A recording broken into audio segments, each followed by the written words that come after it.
નમસ્કાર દર્શક મિત્રો, આપ જોઈ રહ્યા છો કેબીસી ન્યૂઝ। હવે જોઈએ અગત્યના સમાચાર।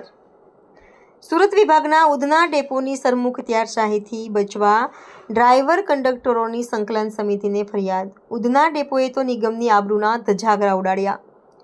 સુરત વિભાગના ત્રણેય યુનિયનના આગેવાનોને ફરિયાદ। આઉટ ડેપો તમામ ડ્રાઈવર કંડક્ટર તરફથી નમ્ર અપીલ કરવામાં આવે છે કે ઉધના ડેપો પર ડ્રાઈવર કંડક્ટર આઉટ ડેપોના કર્મચારીઓ રાત્રિ તેમજ દિવસ દરમિયાન રોકાણ કરે છે અને જો બસમાં પંચર અથવા કોઈ નાની મોટી ખરાબી આવે છે તો દિવસ દરમિયાન રોકાયેલા ડ્રાઈવર કંડક્ટરને અડાજણ ડેપો જવાનું કહેવામાં આવે છે।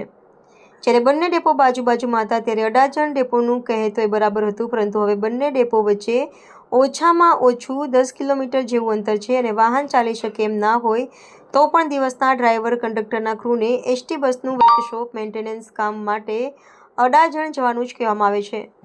નિગમના નિયમ મુજબ જ ડેપો નજીક હોય એ બસ રિપેરિંગ કરી આપે ને ત્યાં જ કામ કરાવવાની ઉપરથી જ સૂચનાઓ છે, છતાંય નિયમની એસી તેસી કરી ઉધના ડેપો વર્કશોપવાળા આટલી દાદાગીરીથી નિગમના ઉચ્ચ અધિકારીઓનો ખોફ વગર બિંદાસ કહે છે કે તમારે અડાજણ જ જવાનું, અહીંયા આવવાનું જ નહીં।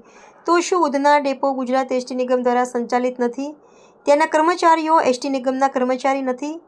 ઉધના ડેપો પર કોઈ વોચમેન પણ નથી અને લુખ્ખા તત્વોનો ત્રાસ પહેલાથી જ ઉધના ડેપો પર છે। ઉધના ડેપોનો તંત્ર ખાડે। ભૂતકાળમાં ઘણા કંડક્ટર ભાઈઓના થયેલા EBTM મશીન કેશ બધું ચોરાઈ ગયેલ। ડેપોના કેશરૂમ પણ સાવ રામ ભરોસે ફક્ત કેશિયર એકલા ઉપર ચાલે છે। તો ત્રણેય યુનિયનના પદાધિકારીઓ યાની કે સંકલન સમિતિને ઉધના ડેપોમાં રોકાણ કરતા આઉટ ડેપોના ડ્રાઈવર કંડક્ટરની નમ્ર વિનંતી સાથે ફરિયાદ કે આ બાબતે સત્વરે નિર્ણય લાવીને ડ્રાઈવર કંડક્ટર કર્મચારીઓને ઉધના ડેપોની સરમુખત્યારશાહીમાંથી છુટકારો આપવામાં ખાસ વિનંતી સાથે માન્ય ત્રણેય સંગઠનોને ફરિયાદ કરવામાં આવી છે।